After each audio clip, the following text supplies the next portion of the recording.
राम, आप सभी का जीवन मंगलमय हो।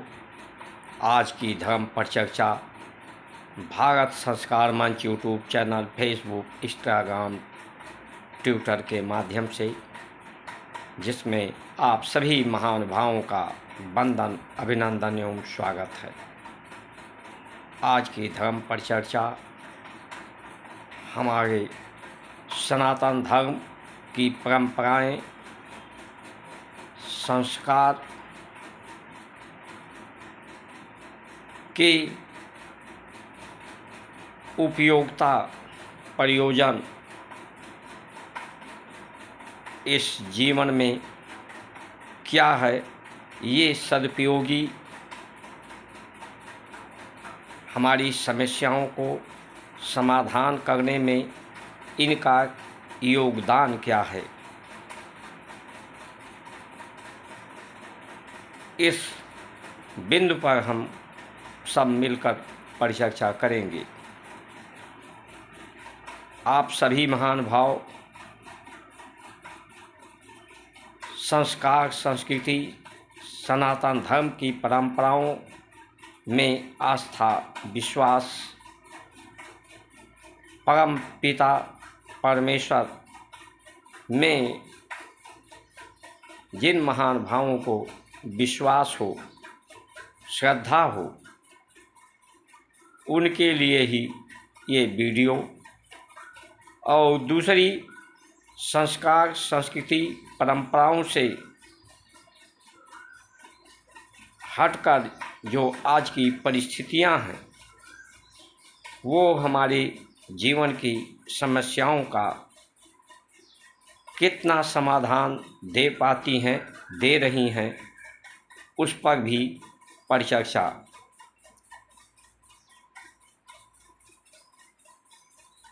इसके लिए आप सभी महानुभाव परमात्मा की कृपा पात्र बनने के लिए, उनका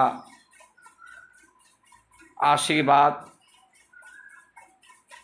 प्राप्त करने के लिए ऋषियों, मनीषियों की और महापुरुषों के, परमात्मा की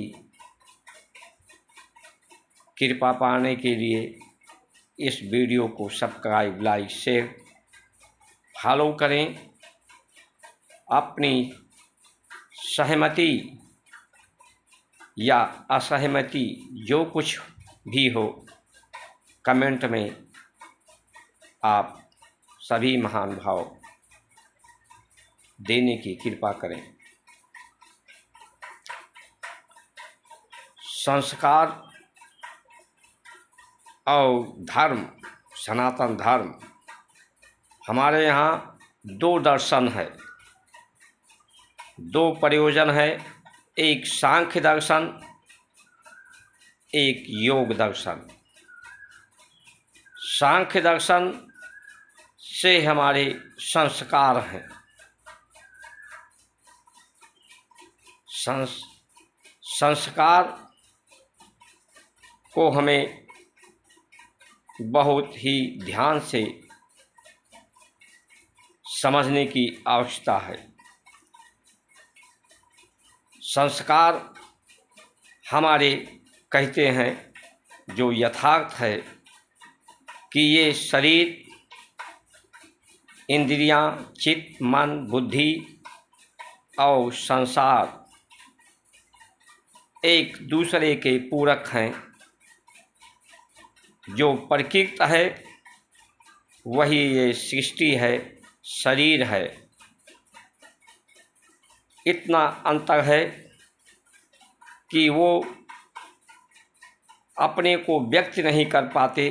प्रकृति, उनमें इंद्रियां नहीं हैं, चित्त, बुद्धि नहीं है, मनन करने की प्रक्रिया उनमें नहीं है, लेकिन उन्हीं का ये साकार स्वरूप शरीर है, जो प्रकृति को ही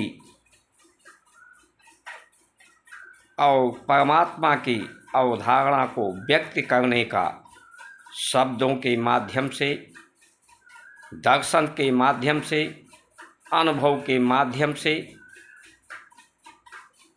व्यक्त करने का ये साधन है।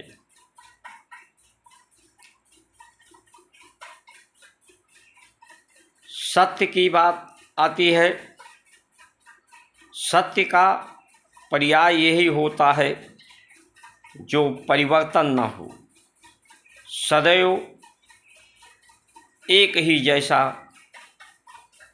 रहता हो, उन स्थिति में उसके परिवर्तन ना हो, उसे सत्य कहते हैं। असत्य जो माया है वो प्रकृति है और ये शरीर है, इनमें परिवर्तन होता है। जैसे आप मान लें कि किसी नवजात शिशु को आप देखे हों और 70 साल बाद उसे देखें तो आप उसे पहचान नहीं पाएंगे कि वही नवजात ये शिशु था जो जन्म के समय आपने देखा था। जबकि क्यों नहीं पहचान पाते? क्योंकि उसकी अवस्था में परिवर्तन हो जाता है। या यूं भी हो सकता है कि 70 साल बाद पता चले कि वो है ही नहीं, शरीर को छोड़कर चला गया है। यानी जो था आज उसका रूप का परिवर्तन हो गया है, यानी वो असत्य है।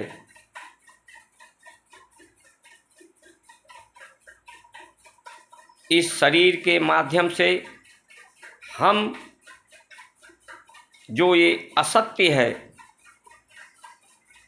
और जिसमें हमें खोजना है वो भी असत्य है, यानी प्रकृति। प्रकृति में ही हम प्रकृति में ही खोज कर रहे हैं सत्य का, उसी का प्रयोग कर रहे हैं, चाहे आहार के माध्यम से, चाहे साधन के माध्यम से।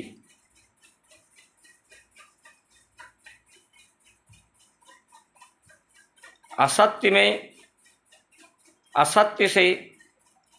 में सत्य को खोजा नहीं जा सकता, लेकिन इनमें सत्यनिष्ठा जो होती है, सत्यनिष्ठ है, वो सदैव बनी रहती है सत्यनिष्ठा।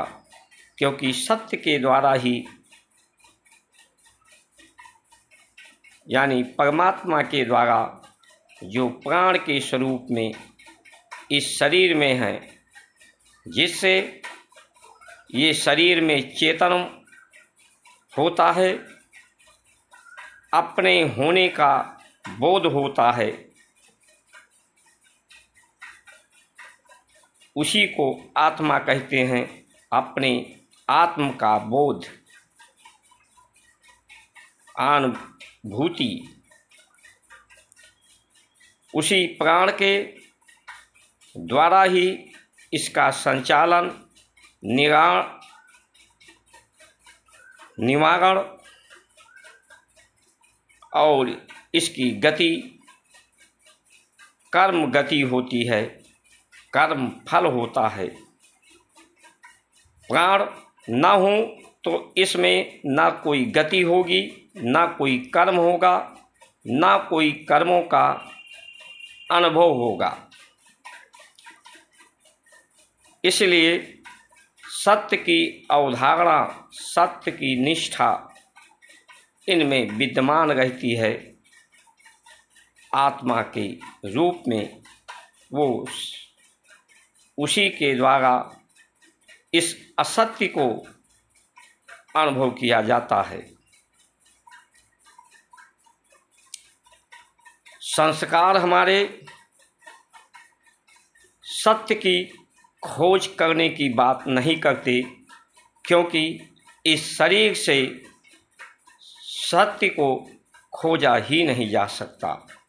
सत्य को इन इंद्रियों से ना देखा जा सकता है, ना इन इंद्रियों से सत्य को बोला जा सकता है, ना इन इंद्रियों से सत्य को सुना जा सकता है।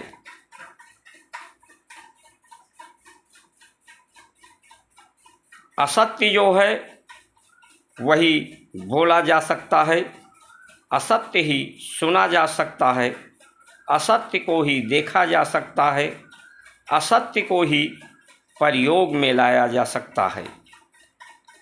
इसीलिए सत्य की खोज, सुख की खोज करने के लिए हमारे संस्कार उपदेश नहीं करते। भगवान की खोज, परमात्मा की खोज करने के लिए हमारे संस्कार उपदेश नहीं करते। लेकिन ये दुर्भाग्य है इस देश का कि लोग जो उपदेश दे रहे हैं, संदेश दे रहे हैं, वचन दे रहे हैं, वो सत्य को ही खोजने की बात करते हैं, भगवान को खोजने की बात करते हैं, जबकि उसे खोजा नहीं जा सकता।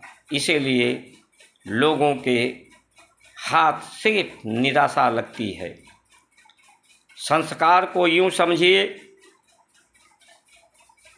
कि जो साकार संसार है, ये मनुष्य जीवन है, पूरी सृष्टि है, इसी को ही हमारे ऋषियों मनीषियों ने परमात्मा का साकार रूप माना है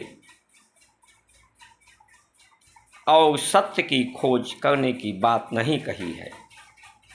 इसीलिए कहा है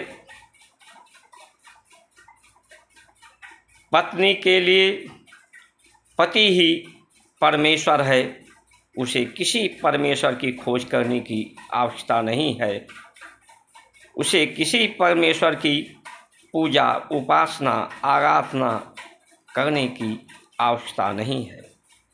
पति के लिए पत्नी ही देवी है, उसे किसी देवी की पूजा आराधना साधना करने की आवश्यकता नहीं है। उसी को सम्मान दे, आदर दे, उसके सुरक्षा सम्मान के लिए, सेवा के लिए काम करे। बच्चों को परमात्मा का स्वरूप कहा गया है, गुरु को परमात्मा का स्वरूप माना गया है, श्रेष्ठ माना गया है कि इन्हें आदर करें, सत्कार करें, इनके शुभ वचनों का प्रतिज्ञा पूर्वक भक्तिपूर्वक इनका पालन करें, इनमें श्रद्धा विश्वास करें। यही तुम्हारे शुभ चिंतक हैं। इनसे बड़ा शुभ चिंतक कोई तुम्हारा हो नहीं सकता। प्रकृति को भी परमात्मा का स्वरूप कहा गया है, क्योंकि प्रकृति का ही प्रारूप ये सृष्टि है। प्रकृति के द्वारा ही ये सृष्टि का उत्पत्ति है, पोषण है, संचालन है। इसलिए प्रकृति को भी आदर, नमन, वंदन, संरक्षित सुरक्षित करने की बात कही है। इसीलिए हम नदियों, पहाड़ों, वनों को,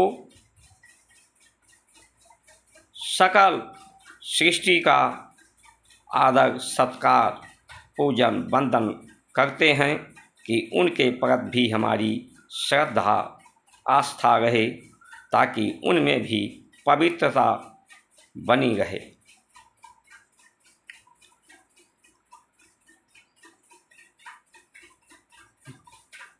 मान सम्मान एक समान रहे। बच्चा जब माँ के गर्भ से पैदा होता है तब भी उसे आश्रय की जरूरत होती है, जन्म लेता है तब भी उसे आश्रय की जरूरत होती है, पूरा जीवन उसे आश्रय की जरूरत होती है। कोई भी व्यक्ति बगैर आश्रय के जीवन उसका नहीं चल सकता कि स्वयं अपने आप में जीवन वो जिए। आश्रय और सहयोग और सत्कार की सबको आवश्यकता, प्रयोजन पूरा जीवन अंत तक रहता है।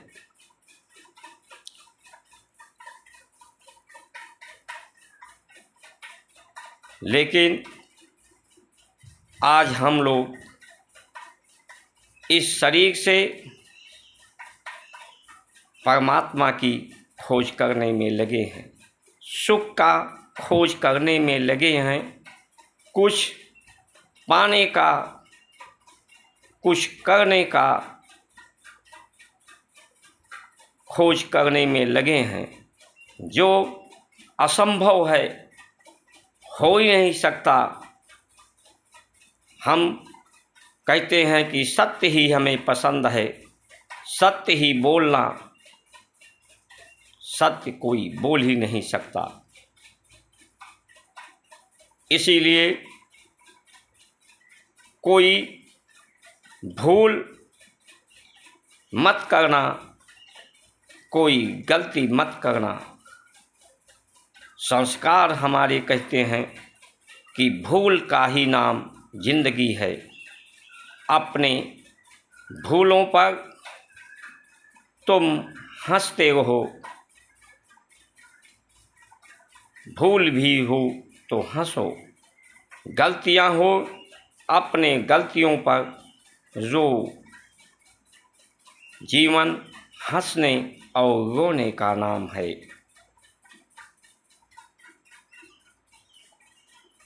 किसी को प्राप्त करने का नहीं, तुम्हें आश्रय से तुम्हारा जीवन चल रहा है, इसीलिए सबके तुम आश्रय बनो, सभी के तुम सहारे बनो, सभी के तुम प्यारे बनो, सभी के तुम दुलारे बनो, सभी के आँखों के तुम तारे बनो।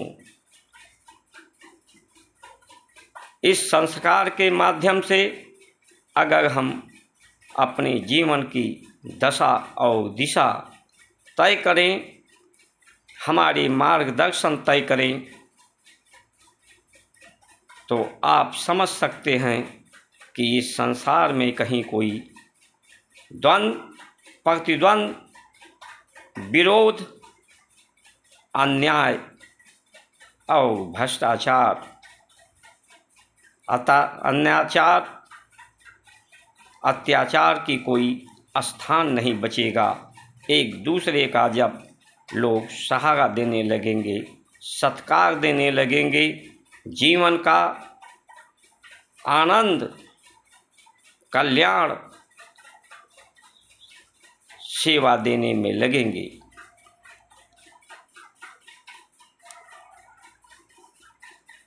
दूसरी विधि जो है योग दर्शन, योग दर्शन से अपने को शून्य करने की है, अपने अहंकार को शून्य करने, अपने कुछ प्राप्त करने को शून्य करना, आवश्यकताओं को, जरूरतों को। जब व्यक्ति को कुछ जानना नहीं शेष रहता, समाधिष्ठ हो जाता है, कुछ व्यक्त करने की स्थिति में नहीं होता, शब्दों के माध्यम से समाधिष्ठ हो जाता है, सम बुद्धि उसकी हो जाती है, सद्बुद्धि में प्रतिष्ठित हो जाता है तो वो सब कुछ इस शरीर के प्रयोजन को, संसार के प्रयोजन को, परमात्मा की प्रयोजन को जानकर, मानकर संतुष्ट पुष्ट हो जाता है। वही गुरु है, वही दर्शन है जो दर्शन करा सकता है जीवन का, सृष्टि का, प्रकृति का, परमात्मा का।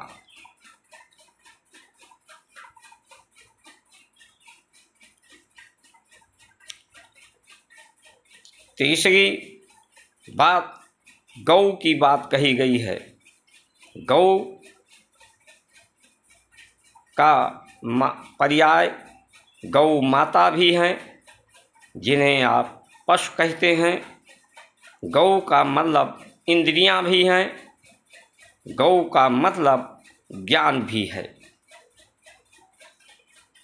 द्विजत दूसरा जन्म, दूसरा जन्म, एक जन्म माता के शरीर से,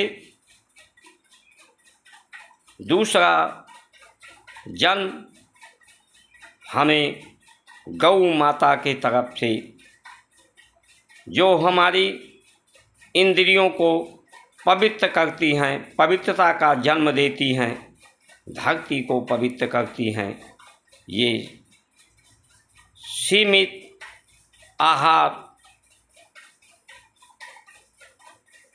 क्योंकि ये शरीर सीमित है, सीमित तत्वों को ही ये पचा सकता है। गुरु हमारे इंद्रियों को पवित्र करते हैं ज्ञान से, वो भी दोबारा जन्म देते हैं इस शरीर को, कि इंद्रियों को पवित्र करते हैं, इसकी अज्ञानता, भय, भ्रम और भ्रांति को समाप्त करते हैं।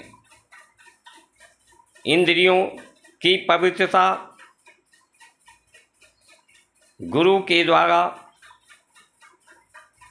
ज्ञान के द्वारा अज्ञानता को समाप्त करना, इसको द्विज कहा गया है, दूसरा जन्म कहा गया है।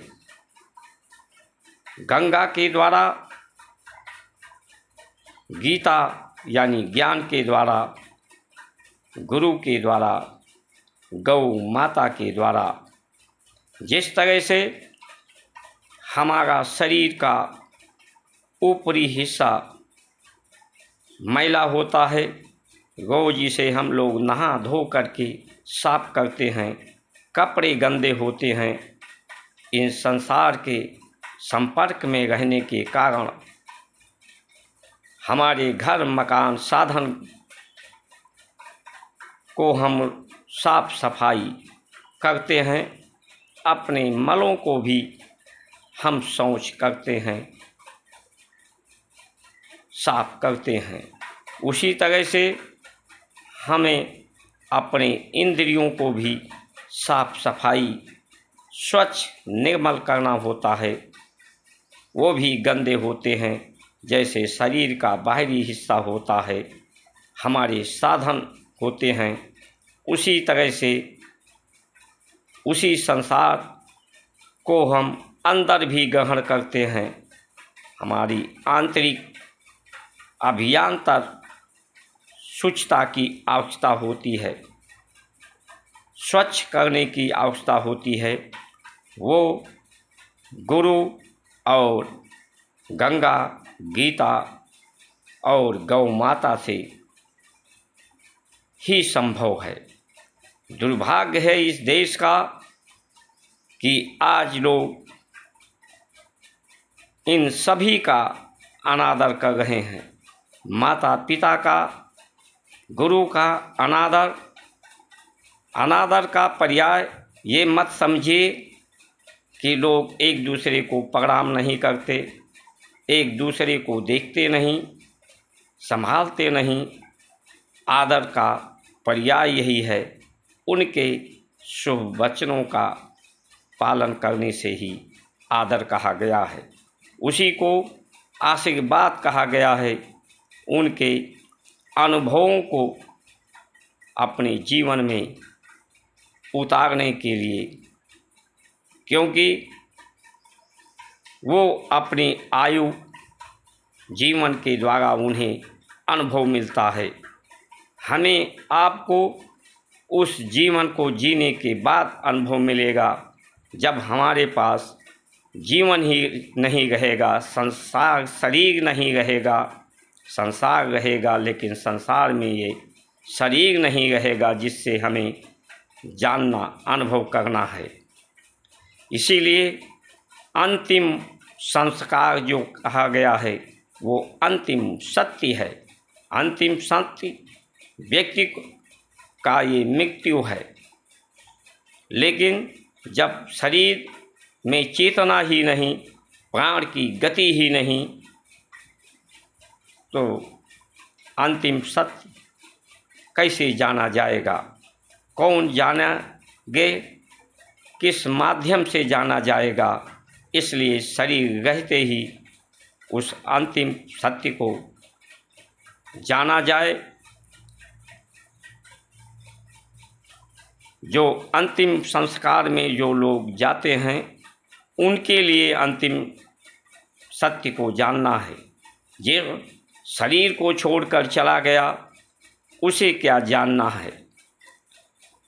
हम लोग किसी के अंतिम यात्रा में जाते हैं, देखते हैं, अनुभव होता है कि यही व्यक्ति जो कल तक कहता था मुझे दुख होता है, अपने दुखों के लिए रोता था, अपने सम्मान प्राप्त करने के लिए व्याकुल था, अपने परिवार के लिए सब कुछ अनाचार, अत्याचार, भ्रष्टाचार करने के लिए लालायित था, अपना समझ रहा था, परिवार को, इस शरीर को अपना समझ रहा था। लेकिन आज वो स्थिति नहीं है। आज इसका कोई अपना नहीं है, इसका कोई पराया नहीं है, इसे कोई दुख नहीं है, इसे कोई सुख नहीं है, क्योंकि जिसके द्वारा इसे अनुभव होता था, अनुभव कराने वाला ही गति, प्राण की गति इसमें नहीं है।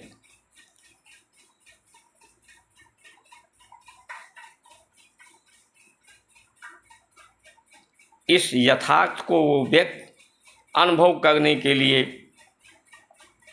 कि हम सजग हो जाएं, सतर्क हो जाएं, जागृत हो जाएं कि इस संसार में ना कुछ दुख है, ना कोई सुख है, ना कोई मान है, ना कोई सम्मान है, ना कुछ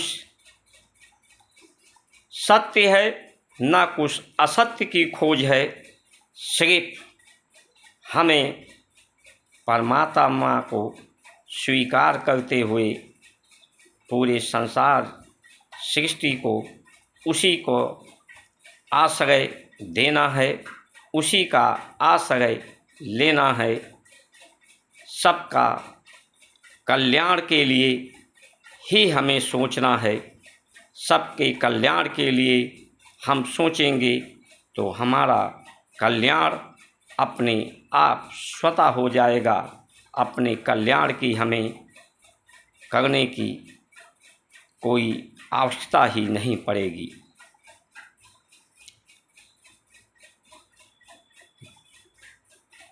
व्यक्ति जब अंतिम अवस्था में होता है, मृत्यु के कुछ क्षण पहले, कुछ समय पहले, तो सबसे पहले व्यक्ति का अन्न छूटता है। कहते हैं लोग, भैया अब ये कुछ खा नहीं रहे हैं, इनकी भूख समाप्त हो गई है। कुछ समय के बाद व्यक्ति पानी को भी छोड़ देता है, भैया वे पानी भी नहीं पीते हैं। कुछ पीने की इच्छा इनकी नहीं होती है। क्यों ऐसा होता है? क्योंकि इन्हीं के द्वारा, आहार के द्वारा, जल के द्वारा ही संसार में प्राणों की गति होती है। इन्हीं को पचाने के लिए, रस बनाने के लिए जल में ही ऊर्जा का प्रभाव, संचार सरलता से होती है। तो ये भूख नहीं है होता, प्यास नहीं होता, तो प्राणों की गति न्यून होने लगती है, चेतना शून्य होने लगती है। उसके बाद व्यक्ति को सुनाई नहीं पड़ने लगता है, आँख से कुछ दिखाई नहीं पड़ने लगता है। लोग कहते हैं भैया ये कुछ सुन नहीं पाते, ये कुछ देख नहीं पाते, पहचानते नहीं। किसी रिश्ते को व्यक्ति उस समय पहचानता नहीं है। उसके बाद की जो अवस्था होती है वो होती है आवाज़ जाना। भैया अब ये बोलते भी नहीं है, व्यक्ति बोलता भी नहीं है। उस समय मृत्यु के कुछ क्षण पहले, यानी शब्द से भी वो निशब्द हो जाता है। तब उसे अंतिम सत्य का पता लगता है, क्योंकि संसार को वो ग्रहण करना, संसार की अवस्था से वो दूसरी व्यवस्था में चला जाता है। मृत्यु के समय आप लोग देखते होंगे आँख से आंसू सभी लोगों के आते हैं। ये आँख से आंसू आते हैं, अपने को वो व्यक्त नहीं कर पाता, उस अवस्था को व्यक्त नहीं कर पाता, क्योंकि उसके पास शब्द नहीं रहते। उस समय उसे अनुभव होता है अपने सत्य का कि अरे मैं तो पूरा जीवन भ्रम में रहता, मुझे जो करना चाहिए था, जिसके करने के लिए मेरा जन्म था, जिसे जानने के लिए मेरा जीवन था, जिसे पाने के लिए मेरा जीवन था, वो तो मैं कर ही नहीं पाया। इस पश्चाताप के वो आंसू व्यक्ति के अंदर होते हैं। उस विचार को लेकर वो मरता है, इसीलिए उसको पुनर्जन्म उसका होता है। क्योंकि विचार जो शब्द हैं, अक्षर हैं, इनका कभी क्षरण नहीं होता, ये कभी नष्ट नहीं होते। आप इसको ऐसे भी समझ सकते हैं कि मनुष्य का शरीर जला दिया जाता है, उसके बाद भी अस्थियां बच जाती हैं, जिसे हम लोग फूला कहते हैं, गंगा में प्रवाहित करते हैं। ये जो अस्थियां हैं, इन्हें कुछ लोग हड्डी भी कहते हैं। ये आकाश तत्व हैं, जो जिससे माध्यम से संसार चलता है, जो शून्य है, शून्य की अवस्था है। इनकी तन्मात्रा शब्द हैं, यानी विचार हैं। ये अस्थियां ये बताती हैं कि ये शब्द आपके कभी, विचार आपके कभी समाप्त नहीं होते। इसीलिए गंगा जल में प्रवाहित करने का मतलब यही है कि गंगा में जाकर वो विचार उसके पवित्र हो जाएं, शीतल हो जाएं, और गंगा की लहरों में सूर्य के वाष्पोत्सर्जन से इस वायुमंडल में उसके विचार प्रवाहित हो जाते हैं। उसके जो भी कर्म हैं वो इस वायुमंडल में सदैव के लिए विद्यमान रह जाते हैं। जो जिस विचार का व्यक्ति होता है अपने सजातीय विचार को वायुमंडल से ग्रहण करता है। आप कहेंगे कि ये पुनर्जन्म की क्या स्थिति, क्या प्रामाणिकता है? प्रामाणिकता बिल्कुल है, आप उसे अनुभव कर सकते हैं। अनुभव इस तरह से कर सकते हैं, बच्चा जब जन्म लेता है कुछ क्षण बाद ही उसे भय का अनुभव होता है। ये भय जबकि संसार में किसी को उसे भय दिखाया नहीं गया है, भय को देखा ही नहीं है, तो उसे ये भय कहाँ से आ गया? ये भय ये दर्शाते हैं कि ये सबसे ज़्यादा भय उसके भय यानी पीड़ा, जन्म के समय वो पीड़ा को अनुभव करता है, मृत्यु के समय पीड़ा को अनुभव करता है। जन्म मरण असह्य दुख होई, उस दुख को वो अनुभव उसे पूर्व में हुआ होता है, इसीलिए भय उसमें व्याप्त रहता है। ये प्रमाणित करता है कि उसका जन्म भी हुआ है, उसका मृत्यु भी हुआ है। मृत्यु हुआ है इसीलिए उसका जन्म हुआ है, उसने उसे पहले अनुभव किया है, अनुभूति किया है। अब आज की व्यवस्था की हम चर्चा कर लेते हैं। आज की व्यवस्था ना तो हम परमात्मा को भी पाने की दिशा में मंदिरों में खोज रहे हैं,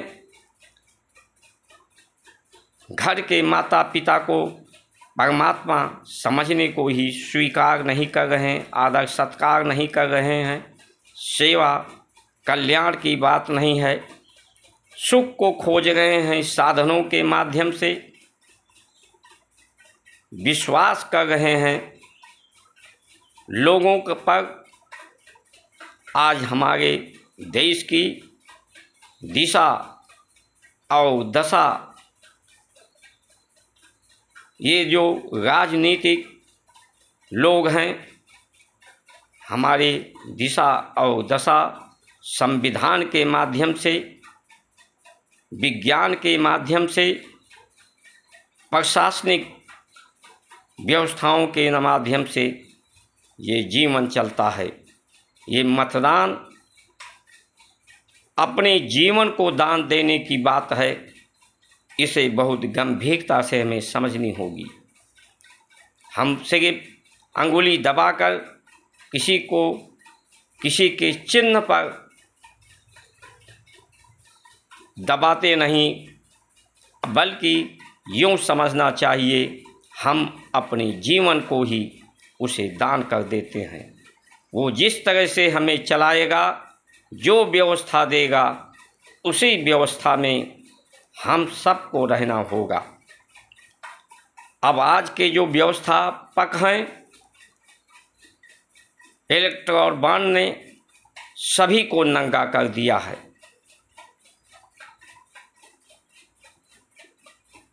कोई भी नहीं कह सकता कि मैं भ्रष्टाचार में लिप्त नहीं हूँ। कोई भी नहीं कह सकता कि मैंने जनता जनार्दन का जो विश्वास था उसके साथ विश्वासघात नहीं किया है या भविष्य में नहीं करूँगा। कोई भी पार्टी संस्कार संस्कृति के अनुरूप अभी तक ना व्यवस्था दे पाया है, ना आगे भी देने की बात करता है। सिर्फ और सिर्फ भरमाने का,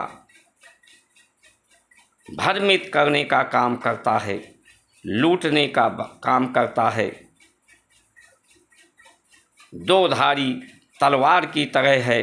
आप इधर भी जाओगे तो भी काटे जाओगे, उधर भी जाओगे तो भी काटे ही जाओगे। आज ना हम घर के रहे ना घाट के रहे, ना हम संसार को ही पा सके, कम से कम अमेरिका वाले, अंग्रेज और मुसलमान जिसे हम कहते हैं, वो संसार के लिए काम कर रहे हैं। शरीर संसार से ही अपने सुख को पाना चाहते हैं। पूरा जोर उनका संसार के लिए है, पाने के लिए है, चाहे अपने युद्ध के माध्यम से, उस यंत्रों के युद्ध के जो यंत्र हैं उन्हें बनाकर, षड्यंत्र के माध्यम से, अपने धर्म के नाम पर समूह बना करके, शक्ति के माध्यम से वो संसार पर की सकल संपदा पर अपना आधिपत्य हासिल करना चाहते हैं। संसार को भोग कर वो सुख को प्राप्त करना चाहते हैं, क्योंकि संसार में जब भोग होता है, वासना होती है काम की, उस समय भी उस व्यक्ति को उतना ही आनंद मिलता है जो एक परम योगी को समाधिष्ठ के अवस्था में मिलता है। उस समय भी वो विचार शून्य होता है, वासना के समय भी विचार शून्य होता है। अंतर इतना है कि ये अल्प समय का होता है काम वासना का, और इसमें शरीर में रोग दोष होते हैं, द्वंद्व प्रतिद्वंद होता है। समाधिष्ठ में द्वंद्व प्रतिद्वंदता समाप्त होती है और ये अनंत समय तक सुख का अनुभव योग के द्वारा होता है। नशे के द्वारा, नशीली पदार्थों के द्वारा भी सुख का अनुभव होता है। वो नशा करके भी क्षणिक सुख का अनुभव करते हैं, शांति का, क्योंकि उसमें भी चेतना की अवस्था न्यून होने लगती है, विचार न्यून होने लगते हैं। इसीलिए लोग नशा भी करते हैं, काम वासना भी करते हैं, जिससे आबादी बढ़ती है, नशे से बीमारी बढ़ती है। जब किसी तत्व को हम ग्रहण करते हैं मुख से माध्यम से, तो उसमें भी सुख का अनुभव होता है, उसमें स्वाद होता है, लेकिन वो भी क्षणिक जब तक मुख में रहता है। पेट में जाता है तो वही दुख का कारण बनता है। उसे पचाने के लिए हमारी सांसों की गति तेज होती है, जो आयु को, क्षमताओं को छीण करती है। इस जीवन को, शरीर को मृत्यु तक शीघ्र से शीघ्र ले जाती है, जितने हम अधिक भोग करते हैं। अवस्था कुल मिलाकर बहुत भयानक है। हम ना प्रकृति को मान रहे हैं, ना सृष्टि को, सिर्फ अपने को लोग ही भगवान मानने लगे हैं। रावण के रूप में अपने आप को जो देश के जिम्मेदार लोग हैं स्थापित कर रहे हैं। इसलिए युद्ध निश्चय है। ये युद्ध प्राकृतिक के विरोध के रूप में अनुभव होगा, बीमारियों के रूप में होगा, समाज में एक दूसरे के विरोध में, आक्रोश में अनुभव होगा।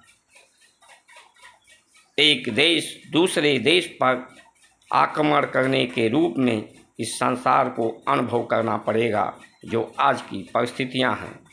इसलिए हम आपसे सिर्फ इतना निवेदन करना चाहते हैं कि आप अपने वंश को बचाना चाहते हैं, स्वयं बचना चाहते हैं, तो आप अवश्य जितना हो सके कम से कम अपनी आवश्यकताओं को न्यून कर लें। अपनी भागदौड़ को कम कर लें, संसार की तरफ गति, परमार्थ की तरफ गति करने का प्रयास। जैसे आप अपनी आवश्यकताओं को न्यून करेंगे, उसी तरह से आपको शांति का, परम गति का, परमार्थ अपने आप स्वतः आपको होने लगेगा। आपको इसके लिए कोई व्यवस्था नहीं करनी पड़ेगी, कोई विधि नहीं अपनाना पड़ेगा, किसी यंत्र की आपको आवश्यकता नहीं पड़ेगी। ये शरीर ही आपका साधन है, संसार आपका साधन है, ये साध्य नहीं है। इसी से भ्रष्टाचार खत्म होगा, आतंकवाद समाप्त होगा, युद्ध को टाला जा सकता है। गौ जो आज किसानों के लिए समस्या बन गई हैं, इसलिए उन्हीं को आप उन्हीं पर आश्रित हों, कम से कम खेती करें, उन्हीं को पालें। जैसे पहले चराते थे, उनके दूध से जीवन चलता था। ज़्यादा से ज़्यादा फलदार वृक्ष हमारे किसान भाई लगाएं, जिससे फल के द्वारा, दूध के द्वारा आपका जीवन चलता रहे। भविष्य में ये ऐसा अनुभव हो रहा है कि अन्न का उत्पादन भी बहुत कम हो जाएगा, क्योंकि अन्न का अनादर इस समय हो रहा है। ज़रूरत से ज़्यादा अन्न पैदा हो रहे हैं, इसीलिए उनमें व्यय तो आप बढ़ा रहे हैं, लेकिन उनकी कीमतें ज़्यादा पैदा होने से नहीं बढ़ रही, इसलिए आपका आय नहीं बढ़ रहा है। इसलिए आप आय व्यय के चक्कर में मत फंसिए। पहले ये देश संविधान से नहीं चलता था, संविधान तो अंग्रेज़ों के समय से आया है। IAS, IPS, MBBS जो भी व्यवस्था आई है, अंग्रेज के समय से आई है। अंग्रेजी ये पद्धति, आधुनिक व्यवस्था पहले से नहीं थी, अब आई है। जिस तरह से विज्ञान के नए नए आविष्कार आते हैं, पुराने आविष्कार छूट जाते हैं उनका प्रयोग, तो ये हमें मान लेना चाहिए कि उसके पहले भी जीवन जी रहा था, चल रहा था सारा जीवन उच्च विचार। तो आज भी अगर हम अपने ज़रूरतों को न्यून करने में लगेंगे, तो ऐसा नहीं है कि हम जी नहीं सकते। हमारे बच्चे अंग्रेजी पढ़कर IAS, IPS, MBBS या कोई पद प्रतिष्ठा नहीं प्राप्त करेंगे तो जीवन जी नहीं पाएंगे, या जो लोग प्राप्त किए हैं, जिन्हें नहीं प्राप्त है, उनके जीवन में कोई बहुत अंतर आज के समय में नहीं है। बल्कि यूँ कहा जा सकता है कि जिसको नहीं प्राप्त है वो ज़्यादा मज़े में है। वो दुखी इसीलिए होता है कि उसे प्राप्त क्यों नहीं हुआ। उनके भी आयु क्षमता, जिन्हें प्राप्त है उनकी भी आयु क्षमता आपके बराबर ही है। यही परमात्मा का न्याय है। जो सम्मान आपको प्राप्त है, उनसे कम ही सम्मान ये जो पद प्रतिष्ठा वाले लोग हैं, इन्हें प्राप्त नहीं है। आप अनुभव कर सकते हैं कि आज के समय में ये जो भ्रष्टाचार ने कितने निर्लज्ज हो गए हैं, कितने अनैतिक हो गए हैं कि सिर्फ टेलीविज़न चैनलों पर एक दूसरे पर आरोप ही लगा रहे हैं कि तुमने छोटा घोटाला किया, वो कहता है तुमने बड़ा घोटाला किया, तुम छोटे बेईमान, बड़े बेईमान, तुमने कोई कम लूटा, कोई ज़्यादा लूटा। हमारी कश्ती वहाँ डूबी जहाँ पानी थोड़ा कम था। हमें गैरों ने नहीं लूटा, अपनों ने लूटा, दूसरों में कहाँ कोई दम था।